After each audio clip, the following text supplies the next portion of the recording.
Chelsea swapped out their training facility for their home ground on Friday as they prepare for a tough Premier League test.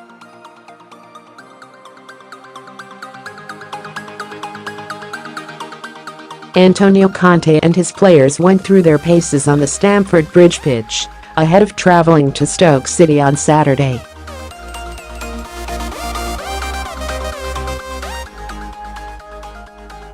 It promises to be a difficult game for the champions, and Conte may hope they gain an extra edge by getting ready at Stamford Bridge rather than their regular Cobham base.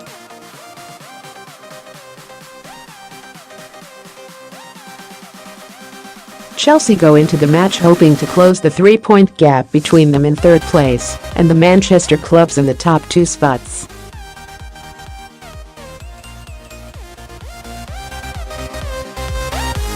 United and City are unbeaten in the opening 5 fixtures, and both have goal differences of 14 already, compared to Chelsea's 3.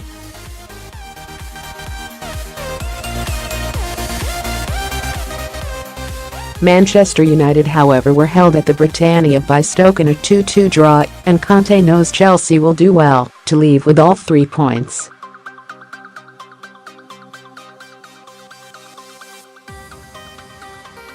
He said, "For sure it will be a really tough game. They won against Arsenal, and then they drew against Man United. It means Stoke is a really good team."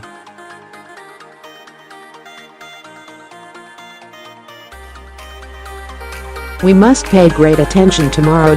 We are preparing the right way. This is the third game in 7 days, 3 tough games. Atletico Madrid in the Champions League, then against Manchester City in the league.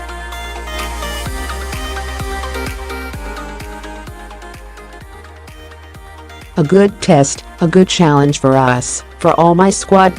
Team Awabakayako trained and will be fit for the weekend game, despite having a minor car crash near the Chelsea training ground on Thursday."